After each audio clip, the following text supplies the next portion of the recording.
Hello? Waje? Uh-huh. Yeah, when you open it up. Hello? Hello? Go it up.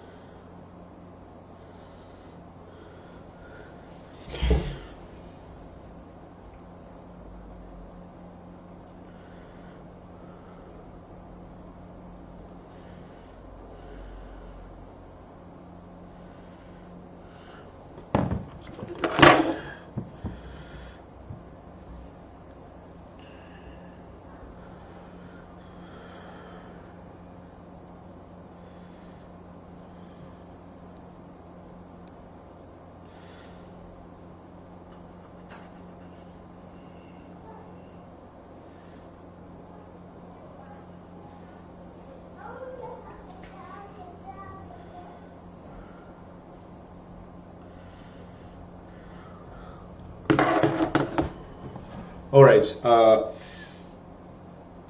Hello, guys. Musibye mutya. Muri mutya.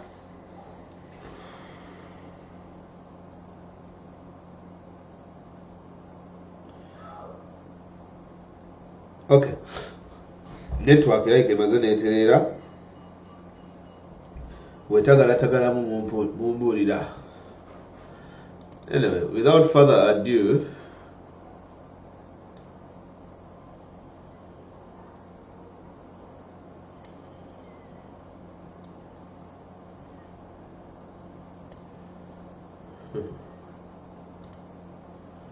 all right.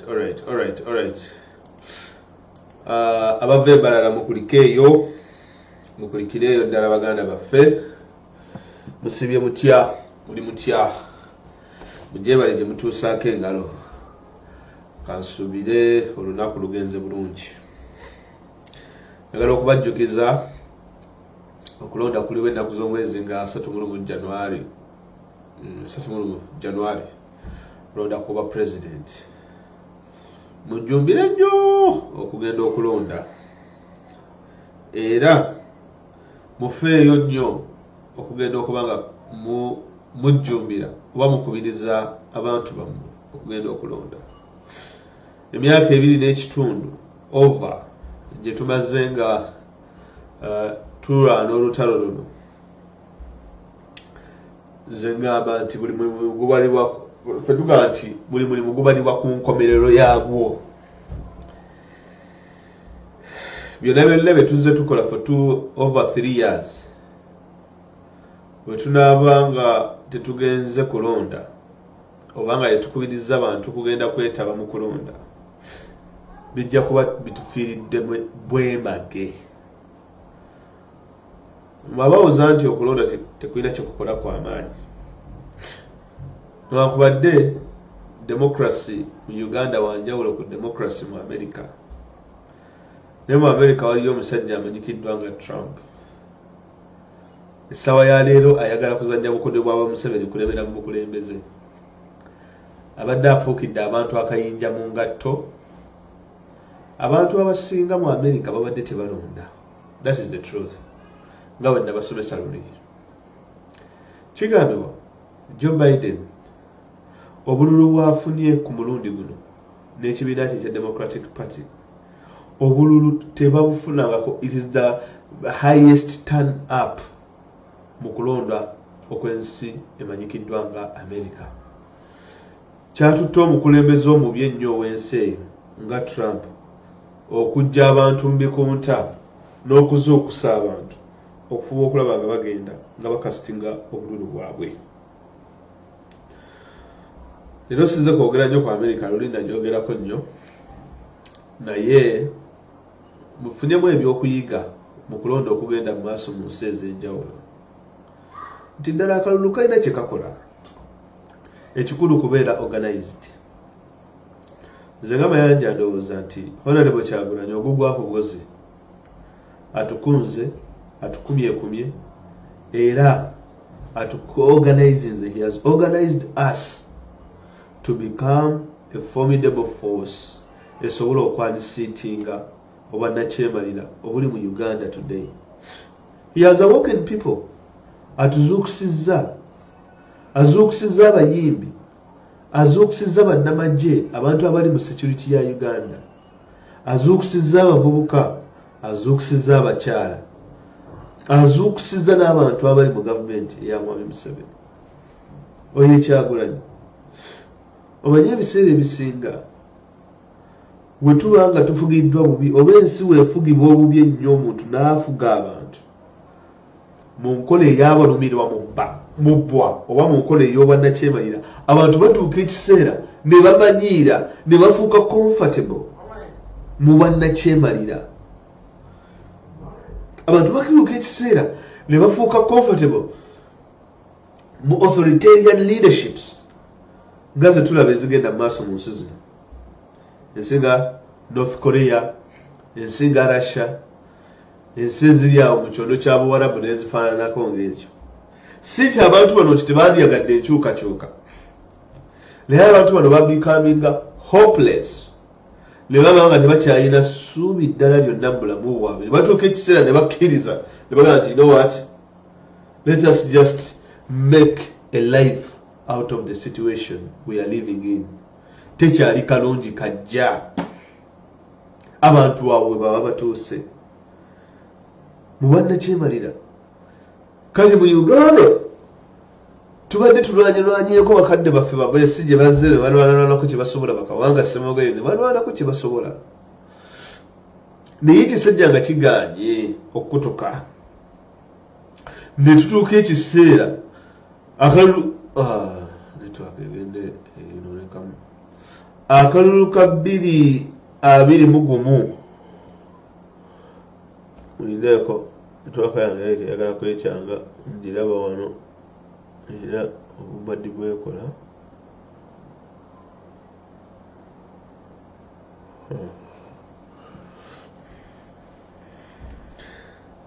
Akalulu ka 2021 kagenda otuuka aka 2016 twakanayo bwebadde ki bannaye ebintu bino nabyo bitambuwa munaasonyiwa nasenguka naye twakanoterera mu katono nnyo. Lwaki sikozesa audio kweri ndowooza ndako ndlabe osobola okukola audio live ndowooza somewhere. Ebintu byaka byaki ngenda kufuuka byaki ndakuwanguo.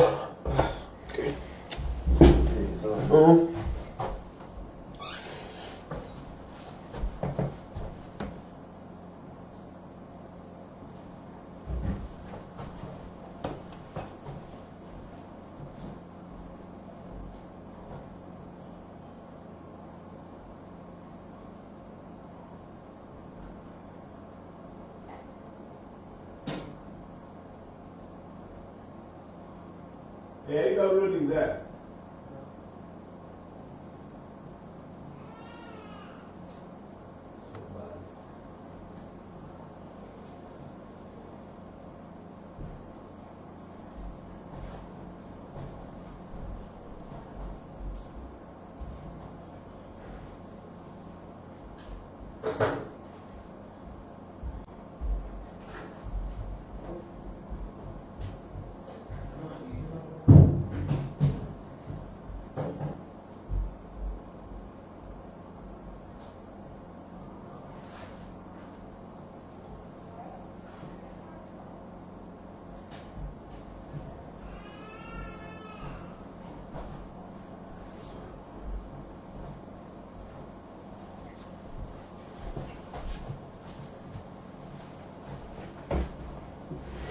No.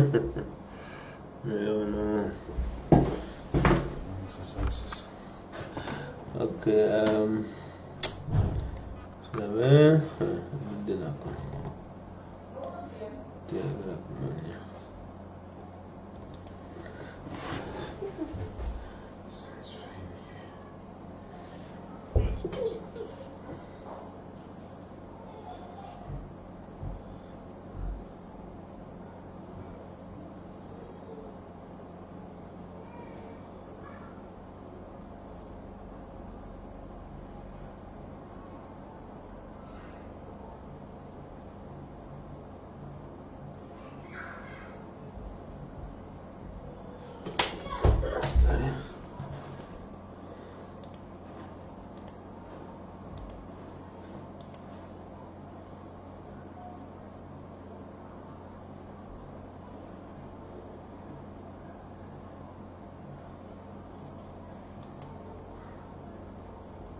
Oh,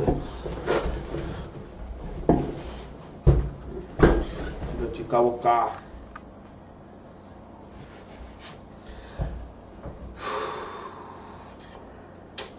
Mara munasonyiwa naye internet yange time ejja terera ndowooza. Weegaana ngenda kukozesa audio. Ensure that you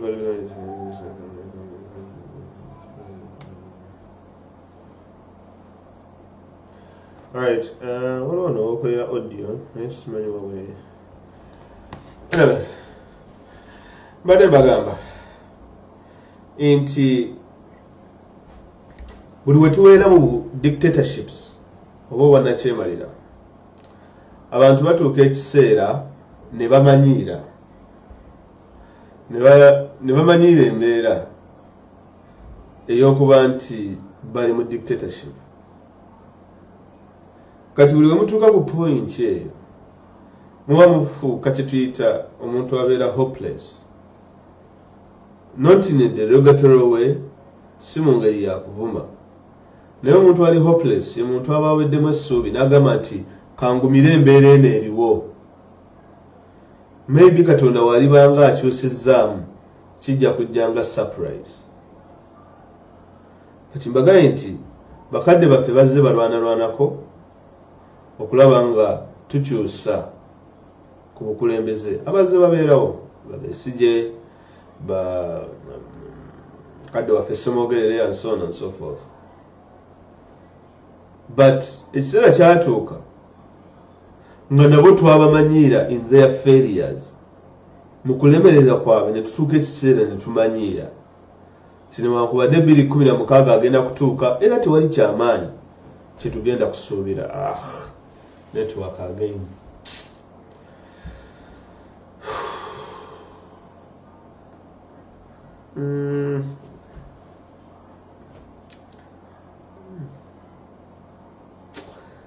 Let me just do an audio. Sigenda kwemenya. Ngeri gyokola audio. Let me just look for how you do an audio here, guys. Sorry. Network ayonfu. Fufururu. Okay. Just one last time.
Network ya kutiginya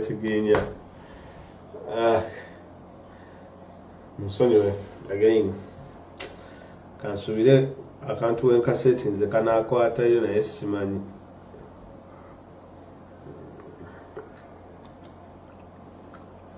So pray for me.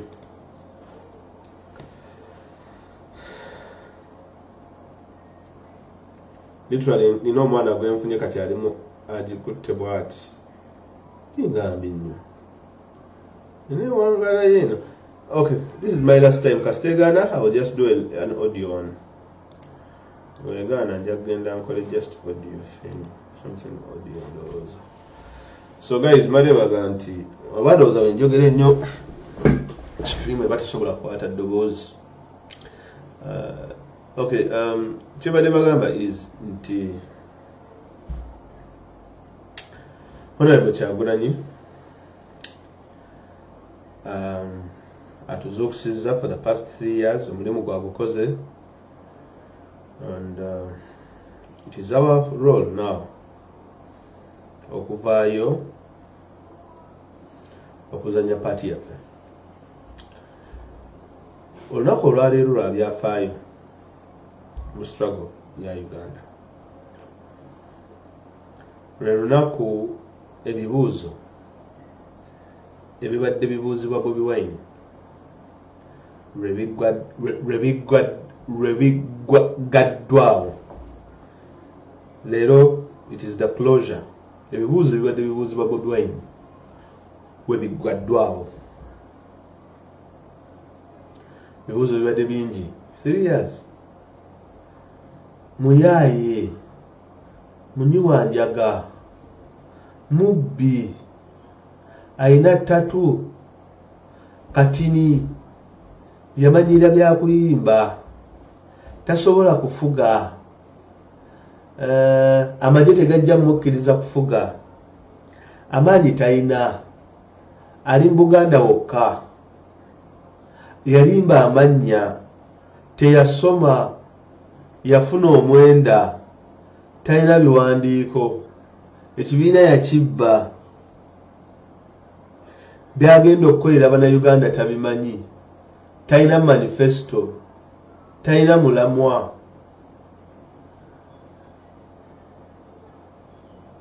Kibiina si kikye.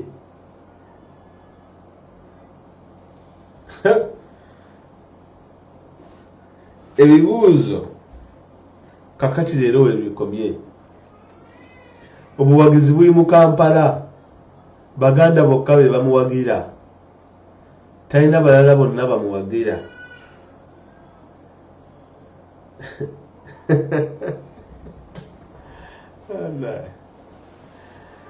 Njogera mpola mpola ka network kaleme kukola ki, kaleme kuvaako kuba njogera nnyo ka network akabuukako.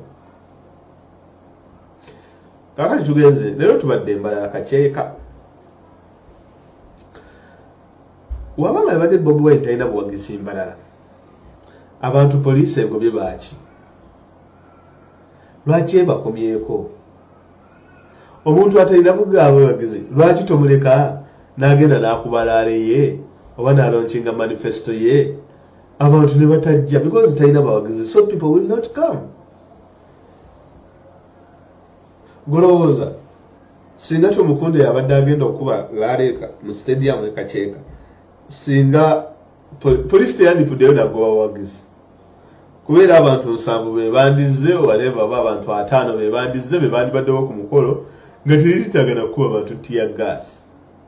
Oba ono muganda waffe gwe bayita Katumba oba ye Katumba ani oyo muvubuka ow'e Makerere ezo miliyoni 2 ze yawaddeyo kuba president, singa yazikutte nawe anaakola business kyandisinze. Nze ozimba ezo nga zijje mu State House Entebbe nti ziza 2 genda weesimbewo mpitira Rwanda oba mpitira Tanzania ku border tebaddamu kundabako. President Katumba kakati towetaaga na kumugirayo mukebe gwa tear gas gonna. But the fact that nti babadde balina okugugumbula abantu Mbalala e Kaceeka, then it means that they expected too many people to come. Now, ekigenda okuva mu ekyo kyekino nti Museveni is deploying okumanya Bobi Wine ne NUP abaana bali mu NUP abantu ababalira NUP bagezi. Omanyi lwaki bagezi? Bobi Wine kati bakitegedde nti babasindikira poliisi magye and so on and so forth. Now atandise okukyusa message ye agiwa abapoliisi n'abamagye. Kakati buli owa poliisi waali, buli ow'amagye waali, Bobi Wine amusulayo akagambo. We yali nga bamuwandiisa ennaku z'omwezi nga 3 November, yavaayo n'agamba abapoliisi nti guys oba abamagye sibanga njogera nzekka nga live teriiko. Bobi Wine yavaayo n'agamba abapoliisi n'amagye tugenda kubongeza omusaala ng'asinga okufuna akasente akatiri afuna miliyoni agataka wansi wa miliyoni emu. N'abakuba mu kuzika mukadde waffe omusomesa intellectual scholar Dr. Anas Abdul Nur Kalisa, Allah musasire. Bobi Wine yagambye abapoliisi n'abakuumaddembe nti bannange nange mumpise ng'omuntu. He is appealing to them. Naga nti no muli bannaffe. N'abagambye era tujja kubongeza omusaala. Tujja kubalabamu. Olwaleero wabadde ayongera ku manifesto ensonga 5 first 5 ziboogerako zibagenda okuteekako enjessira zenja okwogerako mu maaso awo. Bobi Wine yali akuutidde abasirikale n'abamagye n'abagamba mujja kutandika okufuna promotions. Mujjukire abantu abali mu magye abasinga obungi balemeddwa okufuna promotions because tebalina muntu gwe bamanyi. Promotions ziweebwa bantu ani akumanyi, ziweebwa on the basis of technical know-how ani akumanyi, wabula teziweebwa on the basis of merit. Nti ddala gweokoze osaana okuba nga tukuyimuse eddaala. Kati agenda abawa doozi kuba bamuweereza abamagye nga bangi ne bamuweereza abapoliisi nga bangi. Bamuhozi Kaire Rugaba basigala ku Twitter gye bakomandingira bo tebajja ku ground. Ba David Muhozi ba Sabit Muzeyi bo babeera eri mu SC. Kati basindika bano bakagoddo be bamma promotion be bawe emitwalo 15 bano batuwa mitwalo 7 be basindika eri Kyagulanyi bamufufugaze n'abawagizi be. Kati buli wajja okuwa Kyagulanyi lazima before 31st message eri abapoliisi n'abamagye egenda kubanga enoze. Message ki esooka akusuubiza nagamba ekigenda okusooka okukolebwa ku bamagye ne poliisi ng'ayingidde obukulembeze, the first thing kwe kwongeza omusaala gwabwe n'okulaba nga batereeza welfare yaabwe. Ekyo Bobi Wine akikubisizza akubye ebinyonyi bibiri n'ajjinja limu atya. He is campaigning towards these police officers, towards the army officers, which means if these army officers go back in their barracks to vote plus their families, mugenda kulaba barracks ezisinga mu Uganda nga Bobi Wine aziwangudde. Barracks ezisinga mu Uganda Bobi Wine agenda ziwangula. Because Museveni and his regime tebalinawo pulaani yonna eriwo egenda kwongeza ssente z'abamagye, ssente ez'abapoliisi n'abantu abalala abakuuma eddembe. Museveni ssente z'alina zagenda okwongeza z'aba FCFC. Yabazimbidde n'ekizimbe n'akyetuuma ye kennyini General Yoweri Kaguta Museveni House. I mean, what a name. Kale nziza na kwetuuma kizimbe Mayanja Fazilu House. Mubere mukone fanesi basajja mmwe nebakuwadde oli munnakyemalira naye come on guys, mubere mukone abantu ababasomesa ku branding. Oyinza otya okukwata ekizimbe n'okiteekamu ssente n'okyetuuma erinnya lyo mu General Yoweri Kaguta Museveni House. Labayo General linnya Yoweri Kaguta Tibuhabura Museveni House. 6 names. bazitadde ku kizimbe eki kimu. Naye yajja kubuuza General Museveni, is he really worthy? Kyova bati tebajja muteeka ku barracks zino zitegeerekeka ez'abamagye bano abaana bakadogo the real soldiers. Tebajja muteeka ku barracks za police ezaddala. Era SFC, his private militia, the private army, that is his private army SFC. Kusooka bagiyitanga PGB, ati bagiyita SFC. The role of SFC mu political science, over the role of private armies, ngezo Museveni zebalina, it is to avoid over to allow him to protect him against coups. Whereby in case a president wabanga bagala nga amagye gamwefuukiridde oba poliisi nemwefuulira neyagala omujjako, omukulembeze yenna alina okubaawo n'eggye eriri private lyeyeetonderawo lyeyeesasulira erimukuuma. Eryo eggye lisindika message nga ligamba nti we mubanga muli bakutuuka eri mukulembeze waffe, muyina kusooka kuyita muffe. Ye SFC gye mulaba olwaleero. Mu constitution teriimu omusaala oguwabwa bati kutumanyi gye guva, omusaala ogwandikwatiddwa ne gwongerebwa ku bitongole ebikuumaddembe ebirala ate guweebwa SFC. Kakati ekiseera kigenda kutuuka Museveni, because the SFC, it is just a bunch of guys, batono nnyo si bangi, tebawera na 100. Naye ekiseera kigenda kutuuka balekerawo okusindika abamagye, balekerawo okusindika abapoliisi eri Kyagulanyi. Lwaki message eno gy'abawa ey'okubongeza akasaala, kubanga banaeka mbabuulire ebizibu by'Abaganda baffe abo bali mu security, ebizibu biri ebi.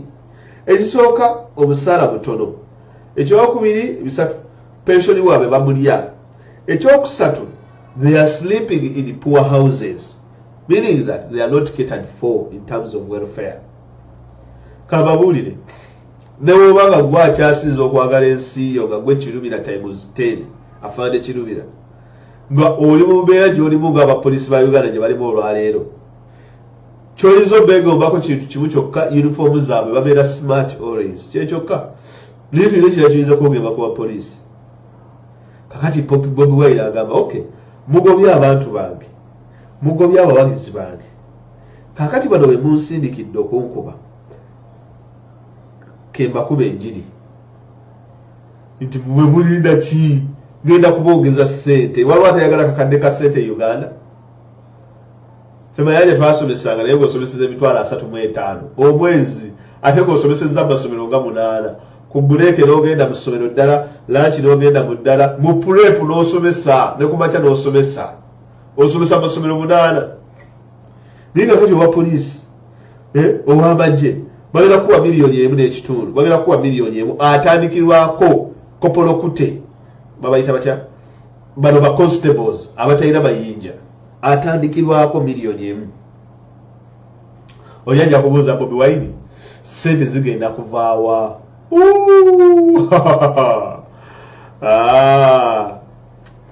Sinafuna hard copy ya budget naye ngenda gibalenja n'abagifunye ejja kubanyonyola. Wobaka bawulire mu Uganda sente mpitirivu, you cannot fail to get money in Uganda.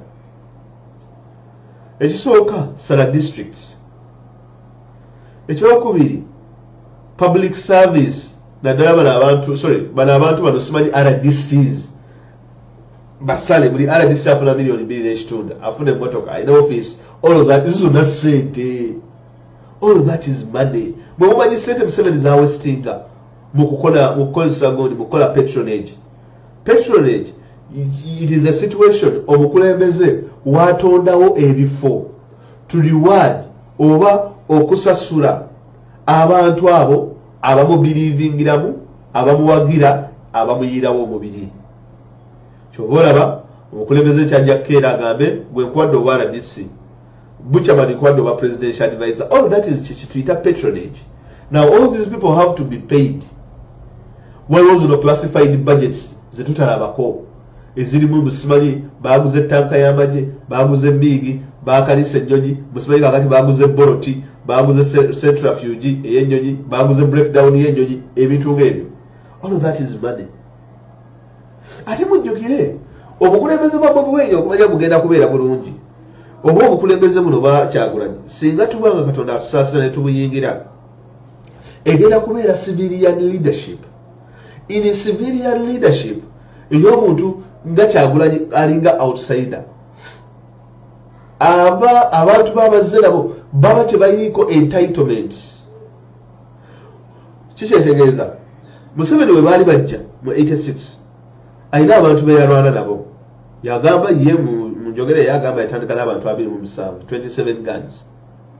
So it means these 27 people bo bagamba nti we are entitled ku bintu ebyenjawulo tetulina kuwa musolo ennyumba gye twagala tugitwala ettaka lye twagala tulitwala olina otugabira ku nguzi and so on and so forth. So Museveni abaali ku pistol nti ebintu bino byonna balina obigaba kyenkanyi either n'abantu bano oba ne famire zaabwe buli ayayiwawo omubiri mu lutalo lw'eruweero and so on and so forth. Tizikomaawo ne mu promotions Museveni abantu bano abalina obbalabamu ak'enjawulo. Kitegeeza buli kaseera abaali kunninga ssente z'abateekamu bano bonna ab'amagye ziba mpitirivu because they contributed to the war of liberation ye gy'ayogerako. Now 35 years down the road war of liberation abantu tebakyajogerako right now. Abamu n'abalwana kuva ku 01 mpaka ku 010 Museveni yokka ye yakasigalawo. Kati oleeta civilian omupya omukulembeze omupya ebyo byonna abatakyabimanyi kitegeeza abagenda ku rewarding abantu according to merit abagenda ku promoting abantu mu magye ne police according to merit. Otafiiro n'olweta otya amatama go nti nno munyongeze nange omusaala nalwana mu lutalo lw'eruweero. Tukugamba buno obukulembeze bwa Kyagulanyi si bwa Museveni my brother. Wowooza bakongera amayinja genda mu bukulembeze bwa Museveni gye baba bakongera obanga tebanga kuwa okululi wano tojja gafuna. Now situation gye tulimu olwaleero gye twesangamu eriweeti nti Museveni akyalina okuliwandinga for the past 35 years abadde aliwandinga bantu balwana mu nsiko oba abacontributinga mu lutalo at the expense of we the people fe abavubuka abakulidde mulembe gwe abavubuka abakoledde mulembe gwe abakulidde mulembe gwe ufe batulinnyeko eggere because tetwalwana mu nsiko tetwaliyo. I think it was not our musango nti twali tetunnazaalibwa kuba twali tetunnazaalibwa abamu ku ffe. Kati for the 35 years Museveni wayogera ku kigambo nti no securing the future. Abatategeeza future yammwe mwe abazaaliddwa after Museveni oba mmwe abataalwana mu nsiko abategeeza a future ey'abali abaalwana be yalwana nabo. Securing the future, that is what it means. Obuteekerateekera ensi agiteekerateekera bali be yalwana nabo because okubala emyaka 35 Mukwano Museveni ne banne babadde bagabana cake, national cake, buli kamu be babadde bakafuna. Teri yalwana nga mwavu olwaleero botafiire temubalaba bakuteesa amama mbabazi okumanya abamu bafunyemu nnyo batuuse n'ekiseera n'okuba nti kakati bafunye akasente kayitirivu ne batandika n'okutandika okuwakanyako Museveni because mu politics akola bwati nti omuntu buli bwobeera mu byobufuzi ekiseera ekituuka nti gavumenti ogifunamu nnyo n'oba nga tokyalina kirala ky'ojagalamu okwagala okuba nga naawe otesitinga ku ntebe sente ozifunye amajjo gadoomidde contracts ozifunye buli kyoyagala okirina sente ozirina n'olugesa ogamba kati kiki n'entebe eyo nange nkisobola bamulaba amama mbabazi bavuddeyo with all due respect by the way Jeno Tumukunde bavuddeyo ono muzukulu yani oyo kano Dr. Elizabeth gye bavuddeyo baali bonna babyanyima bebalwana bawindi byanyima be bakifunamu ekintu bali mu UNESCO bali mu NATO aliwa UNAID Oxfam UNAIDS beba kirimu securing the future. He is securing the future.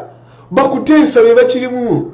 Basashi Muserure ali mu UN akola mu UN akola mu foreign affairs ali ku desk oba ya European desk yo Sashi Muserure mwana wa kutesa eri avuganya mawogola securing in the future basodo beba kirimu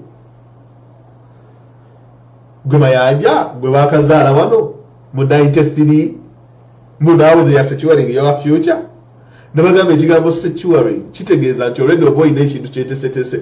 Now secure comes from the word security. You cannot provide security for something you do not have. Kitegeeza nti by the time you provide security already oba oyina kyoprotectinze wano ekiriwo. So you have to secure what you have. You have to provide security for what you have so that it becomes secure. Goroza, why do they secure a bank? Why do they provide security to a bank? Because there is money in the bank. Maybe if the bank was empty, would there be need for security? No. The same context, we can use it in politics. Secure, or the word secure comes from the word security. Oba kiva mu kigambo ekiyitibwa okukuuma. Toyinza kukuuma kintu ky'otalina.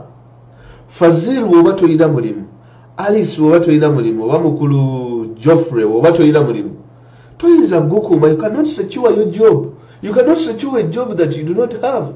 You cannot secure wealth that you don't have. You cannot provide security to a family you do not have. Your families were murdered and killed. You cannot secure food that you can't eat. You don't have food. How can you secure food? You have no access to roads. The healthcare is very expensive. You have no healthcare. How can you secure healthcare that you don't have? You cannot afford it. How can you secure your health? How can you entrust a You do not have your pension. How can you secure your pension in the Tojirina? Bali abalina pension. Abalina pension bebalwana. Bebaviira ddala eri mu nsiko mu 86 ba Museveni ba NRM bonna twala tugende. Bebali mu kintu. Bahali Kigongo, ba Musajja Moyo Kutesa, Eddie Tumwine. Those ones, they have health care insurance. Bayina businesses running babas. Okumanya basajja bali bafunye ssente bafisse nawo nezimulwanyisa Museveni ate nga bakyali bakyali. So they are securing that. Securing your future. Kandi nomalwa abavubuka batambula ne Museveni tubonga nawe mulinde katono. Okay.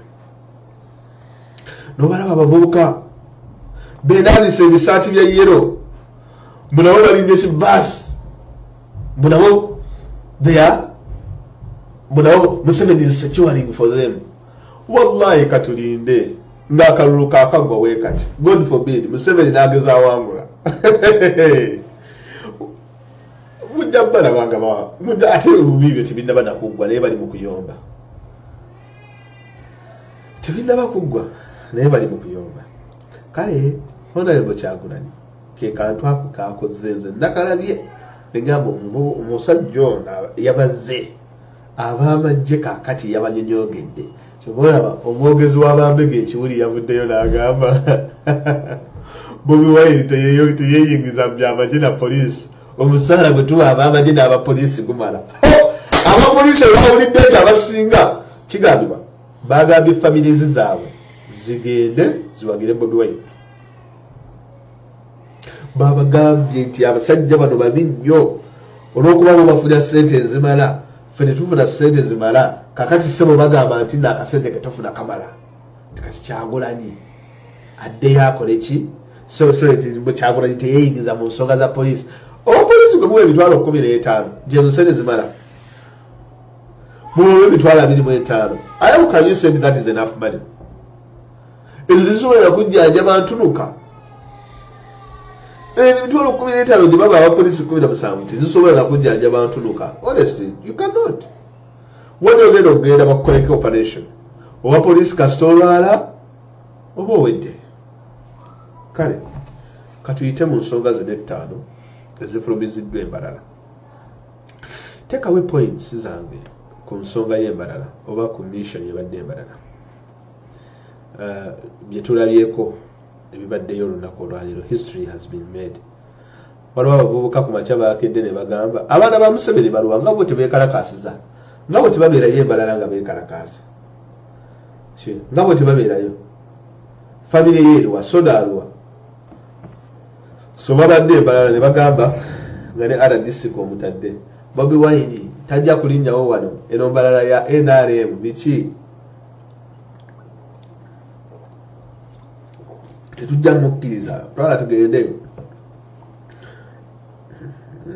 amanyi Bobi Wine oyo alina engeri gy'asirika n'ogamba nti oba talina kyajja kukola n'asirika musajja wattu era teyabazzeemu kukakkana Embalala agenzeeyo manifesto agironkinze Mbalala awuumye abantu bafuddeyo bakyayagala eri Embalala tuba tuli ku buko tuba tuli ku buko kati ate lwendaogera ku Bobi Wine network nga yekyama mulireko okay eteredde eteredde Embalala tuba tuli ku buko mukite network ndeko katono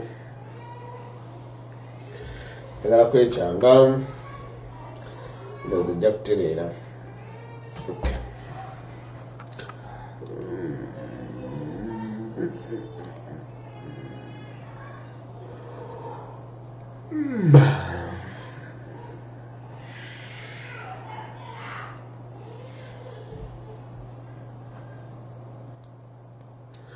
Alright, so Chembade Magamba is that, guys, until hold on.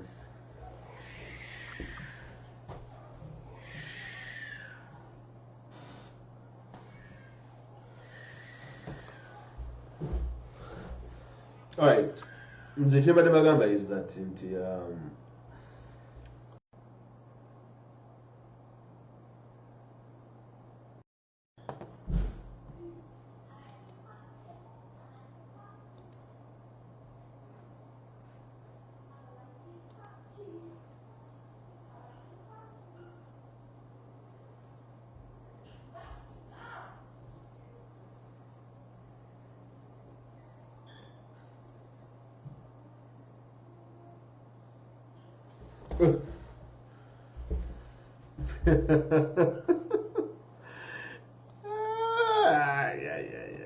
food dance.